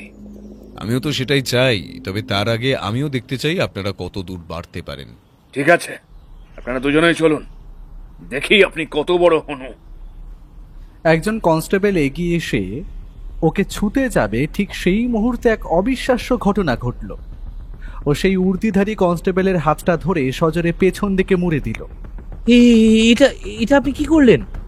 ঠিক সেই মুহূর্তে নীলরতন বাবু পকেট থেকে রিভলভারটা বের করে ওর কপালে তাক করতেই যাবে, আমার পেছন থেকে মেঘমালা ক্ষিপ্র বাঘিনীর মতো ছুটে এসে নীলরতনের পায়ে সজোরে একটা লাথি কষাতেই রিভলভারটা ছিটকে মাটিতে পড়ল। তিনি সম্ভবত সেফটি ক্যাচ খুলেই রেখেছিলেন। চোখের নিমেষে ট্রিগারে চাপ পড়ে একটা গুলি ছুটে গিয়ে টেবিলে রাখা ফুলদানির ওপর পড়তেই সেটি সশব্দে মাটিতে আছড়ে পড়ল। আমি কিছুই বুঝতে পারছি না, কিছুই না। মাথার ভেতরটা কেমন যেন ফাঁকা হয়ে আসছে। গুলির শব্দ শুনে কোয়ার্টারের ঘরগুলো থেকে পিলপিল করে বেরিয়ে আসছে লোক। রাস্তার উপরেও লোক জড়ো হচ্ছে। ঠিক সেই মুহূর্তে নীলরতন বাবু সকলকে উদ্দেশ্য করে বলে উঠল, পালাও পালাও, এক্ষুনি পালাও, নইলে কপালে গণপিটনি পড়বে। কেউ বেঁচে ফিরতে পারবো না।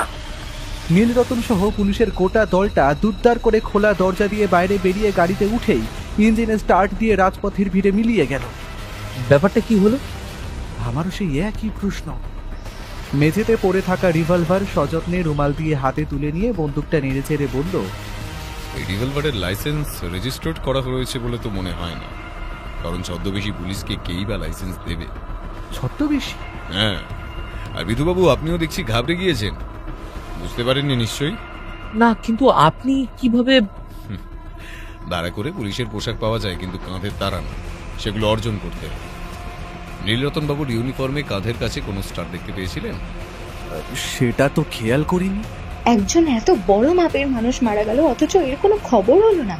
এতক্ষণে আপনার বাড়ির সামনে সাংবাদিক জড়ো হয়ে যাওয়ার কথা ছিল বৈধবাবু। মিস্টার গোস্বামী তো সিটি হসপিটালে রয়েছেন, ওখানকার রিসেপশনে আমার একজন চেনা লোকও রয়েছেন। ব্যাপারটা সন্দেহজনক মনে হওয়ায় আমি ওনাকে আপনার পাশের ঘরের ল্যান্ড ফোন থেকে ফোন করে বিষয়টির ব্যাপারে জানতে চাই। উনি বেশ অবাক হয়েই জানান যে ঘটনাটা সম্পূর্ণ গুজব। তখনই আমার সন্দেহ হয়েছিল। তাহলে এরা কারা? যদি বলি শয়তানের অনুচর, যদি বলি শিয়াল দেবতা পাঠিয়েছিলেন, বিশ্বাস করবে? কিন্তু সেসব তো সমাপনের কল্পনা মাত্র। কল্পনা না বাস্তব, এবার স্পটে গেলে জানতে পারবো। সম্ভবত কেউ একজন চায় না এই কেসের ইনভেস্টিগেশন হোক। এই রাঘব বোয়াল যে সমস্ত ঘটনার মাথা, তাকে ধরতে পারলেই গোটা বিষয় পরিষ্কার হবে। আমি ধীরে ধীরে এগিয়ে চললাম শেক্সপিয়ার কলোনির সেই বাড়িটার দিকে, মনে হাজারো প্রশ্ন নিয়ে। খুক খুক শব্দে বেশ কয়েক দফা কেশে নিয়ে স্টাডি রুমের দরজাটা ক্যাচ শব্দ করে খুলল। স্যার, ব্যাপারটা একটু দেখবেন যেন পাঁচকান না হয়। চাবির গোছাটা পকটস্থ করে বললেন লালবাজার থানার সেকেন্ড অফিসার মিস্টার বাগচি। আপনি নিশ্চিন্তে থাকুন অফিসার, আপনি সিল করা বাড়ির তালা চাবি নিয়ে এসে আমাদের অনেক উপকার করলেন। আমার মাথায় তখনও কয়েকটা বিষয় ঘুরপাক খাচ্ছিল। গাড়িতে আস্তে আস্তে বইটি পড়ে নিয়েছি। গল্পটির সারাংশ যদি সংক্ষেপে বলি, তাহলে গল্পের চরিত্র রাজদীপ মিশরীয় সভ্যতার প্রাচীন ইতিহাস পড়ে মৃত্যুর দেবতা আনুবিসের চরম ভক্ত হয়ে ওঠে। মিশরীয় সভ্যতায় মৃতদেহকে মমিতে রূপান্তরিত করার কারণ এই দেবতা। কারণ তাদের বিশ্বাস ছিল যে একদিন মৃতের দেহে স্বয়ং দেবতা আনুবিস সেই সকল মমি করে রাখা মৃতদেহে প্রাণের সঞ্চার করবে। রাজদীপ তার বিশ্বাসে এতটাই অটুট ছিল যে এক রাতে সে তার গোটা পরিবারকে কুপিয়ে খুন করে আনুবিসকে নানান প্রক্রিয়ায় আহ্বান জানাতে শুরু করে। সে দেখতে চেয়েছিল যে কিভাবে তার আরাধ্য দেবতা তাদের শরীরে প্রাণ প্রতিষ্ঠা ঘটিয়ে নবজীবন দান করে। ব্রিটানিকাতে আনুবিসের ছবি দেখেছি, মুখটা শেয়ালের, দেহটা মানুষের।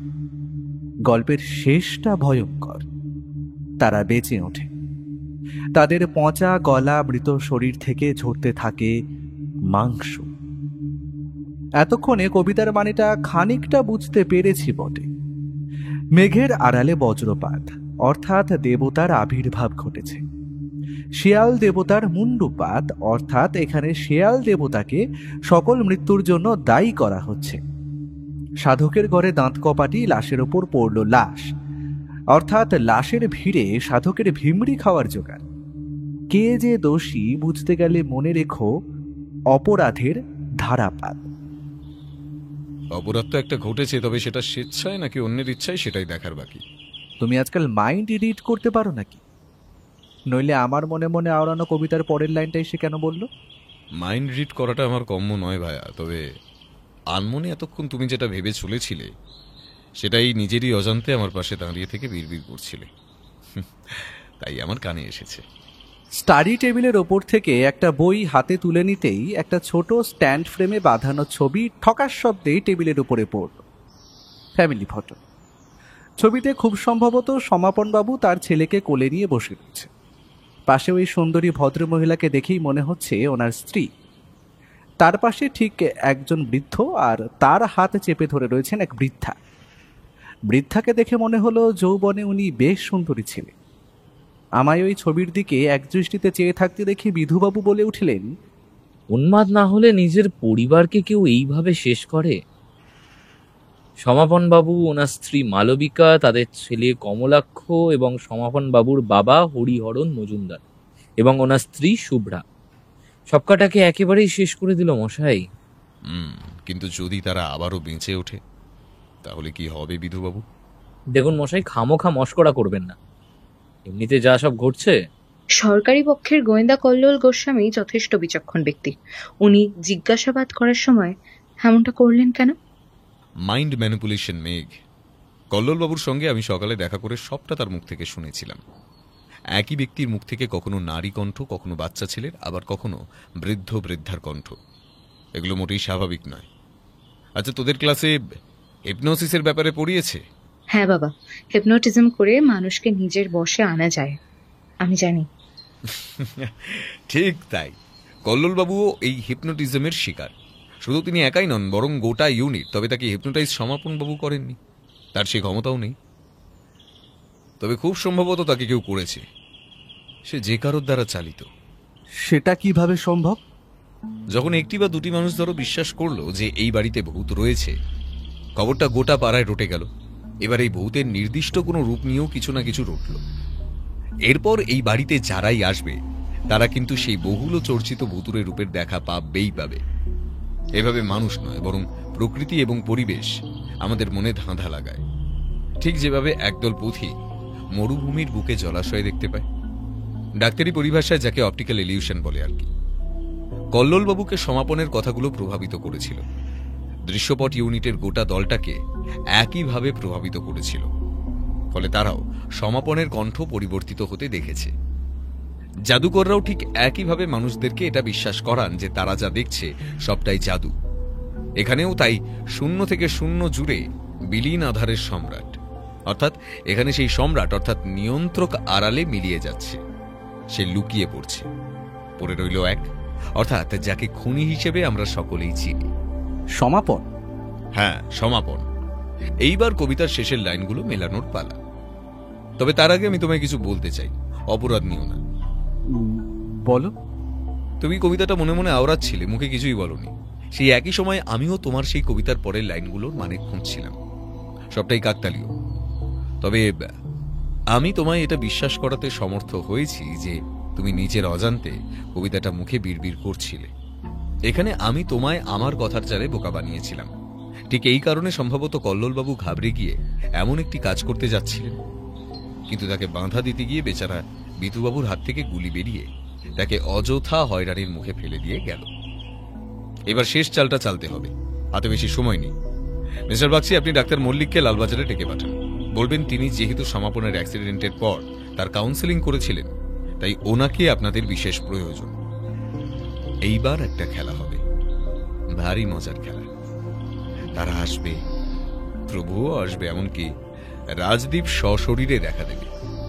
যতই হোক, শেয়াল দেবতাকে তো নিজের অস্তিত্ব প্রমাণ করতে গেলে কথা তো রাখতেই হবে। আচ্ছা মেঘ, তুই তো আমাদের নতুন সহকারী। অ্যাক্সিডেন্টের পর সমাপনের কোন নার্সিংহোমে চিকিৎসা চলছিল এবং সেই সময় তার অবস্থা কেমন ছিল একটু খোঁজ নিয়ে বলতো। আর ভাইয়া, তুমি আর বিধুবাবু, আপনারা একটু সাইডে আসুন, আপনাদের সঙ্গে কিছু কথা আছে। এতক্ষণ যে বইটি হাতে ধরেছিল, এবার সেটা টেবিলে নামাতেই বইয়ের নামটা আমার চোখে পড়ল, নীল নদের তীরে। প্রাচীন ফেরাও বংশের ইতিহাসের সঙ্গে সঙ্গে রয়েছে মিশরীয়দের নানান দেব এবং দেবীদের কথা। এখানে মমি নির্মাণের পদ্ধতি বলা রয়েছে কিভাবে দেবতা আনুবিসকে আমন্ত্রণ জানানো হতো। এইবার এই কেসে আসল শেয়াল দেবতা কে আমি জনসম্মুখে টেনে আনব। আবারও এক ঐতিহাসিক প্রেক্ষাপট রচিত হবে, সৃষ্টি হবে ডাক্তার মল্লিকের ভাষায় প্যারানয়েড ডিলিউশন। তবে আমরা একা থাকব না। মিস্টার গোস্বামীকে শুনেছিলাম আজই রিসার্চ করার কথা, তিনিও থাকবেন। তুমি ঠিক কি করতে চাইছো বলো তো? ঘটনার পুনর্নির্মাণ।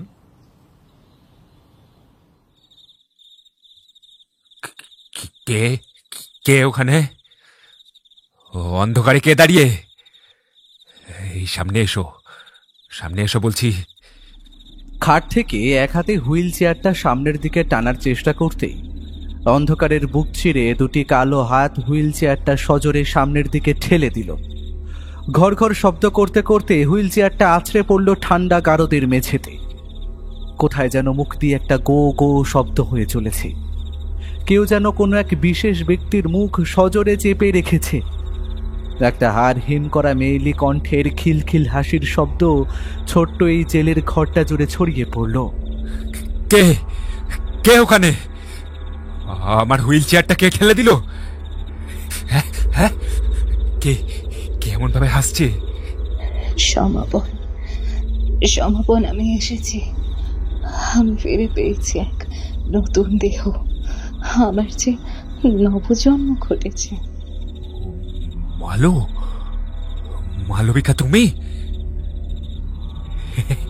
তার মানে আমার প্রভু কথা রেখেছেন। বাবা, শুধু মালবিকা নয়, আমরাও ফিরে এসেছি। মা, মা তুমিও? শুধু মা কেন, সাথে আমিও রয়েছি। আর তোর ছেলে, তাকে ভুলে গেলি? বাবা, বাবা, এবার আমরা একসাথে থাকবো তো? কমলাক্ষ, আয় বাবা, আয় আমার বুকে, আয় আমার কাছে আয় বাবা। আর আমায় বুঝি ভুলে গেলে সমাপন? আমি তোমার গল্পের রাজদীপ। দেহ আমার ছিল না ঠিকই, তবে আমি যে তোমার গল্পের অংশ। তোমার প্রভু যে আমাকেও দেহদান করেছেন। কিন্তু তোমরা কোথায়? তোমাদের দেখতে পাচ্ছি না কেন? আমরা রয়েছি, তোমার আশেপাশেই রয়েছি, চেয়ে দেখো। মালবিকা, মালবিকা, এখানে যে বড্ড অন্ধকার। মালবিকা, উঠে এসো রাজদীপ, তুমি পারবে, ঠিক পারবে। তোমার কিচ্ছু হয়নি, তুমি সম্পূর্ণ সুস্থ। সমাপন কাঁপা কাঁপা পায়ে উঠে দাঁড়াতে আবারও অন্ধকারের বুক থেকে শোনা গেল এক পুরুষ কণ্ঠের চাপা আর্তনাদ। অন্ধকারের বুক ঠেলে বেরিয়ে এলো 4 জোড়া হাত। নারী পুরুষ সম্মিলিত কণ্ঠে বলতে লাগলো, পারবে, পারবে, পারবে, তুমি ঠিক পারবে। হ্যাঁ, পারবে, হ্যাঁ, পারবে। অদ্ভুত কাণ্ড। সমাপন ধীরে ধীরে হাঁটতে শুরু করেছে। অন্ধকারের বুক চিরে আত্মপ্রকাশ করছে 4-4টে ধূসর অবয়ব। আর ঠিক তখনই জেলখানার উজ্জ্বল বাল্বের হলদেটে আলো জ্বলে উঠল। তার ঠিক পায়ের সামনে থপ করে এসে পড়ল এক পুরুষের দেহ।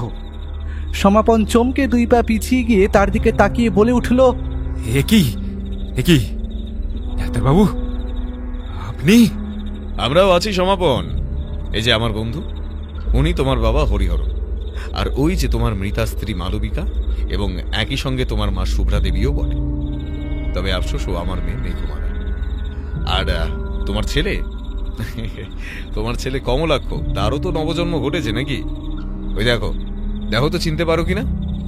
এ কি কল্লোল বাবু, আপনি? হ্যাঁ সমাপন, আরো আছে।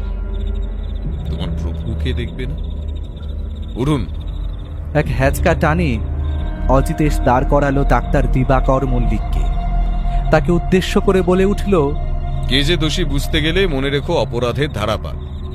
0 থেকে 0 জুড়ে শূন্যে বিলীন আধারের সম্রাট।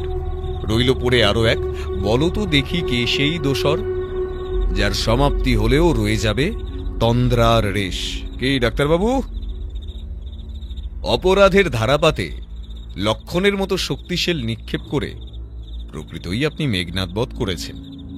সমাপনের মতো একজন ওয়েল নন ট্যালেন্টেড মানুষ, যেখানে অ্যাক্সিডেন্টের কিছুদিনের মধ্যেই সুস্থ হয়ে উঠেছিল, তাকে আপনি এটা বুঝিয়েছেন যে সে অসুস্থ এবং তার বাকি জীবন নাকি হুইল চেয়ারে কাটবে। নিজেকে সেফ জোনে রাখার জন্য আপনি ওকে বাঁচাতে কল করে এটা জানিয়েছিলেন যে আপনি একমাত্র ওনার শুভাকাঙ্ক্ষী। আপনি ওকে আনুবিসের কথা মাথায় ঢুকিয়েছিলেন। এও জানিয়েছিলেন যে সে তার পরিবারের কাছে বোঝা, কিন্তু শেয়াল দেবতা তার পরিবারকে তার মনের মতো করে গড়ে দিতে পারবে। প্রয়োজনে তাদের মৃত্যু, এবং এরপরেই ঘটবে নাকি নবজন্ম। আপনি তাকে কাউন্সেলিং এর নাম করে দিনের পর দিন হিপনোটাইজ করে তাকে এটা বুঝিয়েছেন যে তার গল্পের চরিত্র জীবন্ত। রইল পড়ে এক, অর্থাৎ সমাপন নিজে। বলো তো দেখি, কে সেই দোসর যার সমাপ্তি হলেও রয়ে যাবে তন্দ্রার রেশ? অর্থাৎ আজ সমাপন জেলে বন্দী, খুনের আসামি, কিন্তু আজও তার মনের ভেতর আপনার হিপনোটিজমের রেশ রয়ে গিয়েছে। সে আজও সেই সব কথা বিশ্বাস করে যা আপনি তাকে শিখিয়েছেন। মেঘমালা যদি সমাপনের চিকিৎসা যেই হাসপাতালে হয়েছে সেইখানে খবর না নিত, তাহলে তো সত্যিটা সামনে আসতো না। ঘটনার দিন আমার দৃঢ় বিশ্বাস আপনি ওর প্রভু সেজে ওই বাড়িতে ঢুকেছিলেন। ওর ছেলের গায়ে সমাপনের ফিঙ্গারপ্রিন্ট মিলেছে। তাই হ্যাঁ, ওর ছেলের খুনের জন্য ও দায়ী, কিন্তু বাকি খুনগুলো আপনি করেছেন। কেন কেন করলেন এমন? বেশ করেছি, যা করেছি বেশ করেছি অজিতেশ বক্সী। আমি তো আপনাদেরও এনকাউন্টারে মারতে চেয়েছিলাম, কিন্তু আফসোস বেঁচে গেলেন। হাসপাতালে আপনার সঙ্গে দেখা করতে গেলে আপনি আবারও অ্যাটেম্প্ট নিতেন, আমি নিশ্চিত। তাই তো আপনাকে এখানে ডেকে পাঠিয়েছিলাম মিস্টার মল্লিক। আমি আগেই বুঝেছিলাম যে সমাপনের ব্রেইন ওয়াশ করা হয়েছে। আমার চোখে ভালো সাজতে চেয়েছিলেন আপনি, কিন্তু আফসোস। যা করেছি বেশ করেছি, যেটা করেছি শুধুমাত্র এক নিদারুণ পরিশোধ নিতে। সমাপনের মা শুভ্রা, যে বাগানে তাকে ভালোবাসতাম, সেই সময় আমি গরিব ছিলাম। তাই কলেজে আমার প্রেমের প্রস্তাবকে নাকচ করে সবার সামনে আমায় চড় মেরেছিল। ভাবিনি এত বছর বাদে সুযোগ আসবে। তাই কাউন্সেলিং চলাকালীন যেদিন জানতে পারলাম সমাপনের মা শুভ্রা, তখন থেকে আমি আমার পরিকল্পনা শুরু করি। ওকে অন্ধকারের শক্তিশালের গল্পের প্লট আমি বাতলে দিয়েছিলাম, যাতে খুনের পর সমস্ত দায় ওর ওপরেই বর্তায়। আমি জানতাম আপনি বিধুবাবুর খাস লোক। ওনার সাসপেনশনের খবর কানে আসতে বুঝেছিলাম উনি আপনার সাহায্য ঠিক নেবেন। আর তাই আপনি আগে ভাগে নিজেকে সেফ রাখতে প্রথমে নিজেকে শুভাকাঙ্ক্ষী দেখিয়ে পরে আমাদের মারতে চেয়েছিলেন। টার্গেটে প্রথমে ছিলেন বিধুবাবু। আপনাকে তো হাসপাতালে আসার পথেই মারার প্ল্যান ছিল। বিধুবাবুকে মারলে এর দায় গিয়ে বর্তাবে কল্লোল বাবুর ওপর, কারণ বিধুবাবুর সাথে তার কি হয়েছিল সেই খবর আমরা সকলেই জানি। কল্লোল বাবুকে ফাঁসিয়ে কেস আরো জটিল করতে চেয়েছিলাম, যাতে আমার ওপর কখনো কোনো সন্দেহ তৈরি না হয়। এত কিছু করেও শেষ রক্ষার হলো কই? এবার আপনার বাকি জীবন কাটবে অন্ধকার কাল কুঠুরিতে। তবে সমাপনকে আমি বাঁচানোর চেষ্টা করব, কারণ সে প্রকৃতই নির্দোষ। তবে তার সত্যি মানসিক চিকিৎসার প্রয়োজন আছে। ওকে তো আবার স্বাভাবিক ছন্দে ফিরতে হবে নাকি? সত্যিই তাকে ফিরতেই হবে, কারণ এই মুহূর্তে সে এক শিশুর মতো মেঘমালার পায়ের সামনে বসে টুকরে কেঁদে চলেছে। সে বলে চলেছে, মালবিকা, মালবিকা, আমায় ক্ষমা করে দাও মালবিকা, আমি যে তোমার অপরাধী। মালবিকা, আমায় ক্ষমা করে দাও মালবিকা। এবার কে তাকে বোঝাবে মেঘমালা মালবিকা নয়, বরং তার ভূমিকায় অবতীর্ণ হওয়া একজন নারী মাত্র।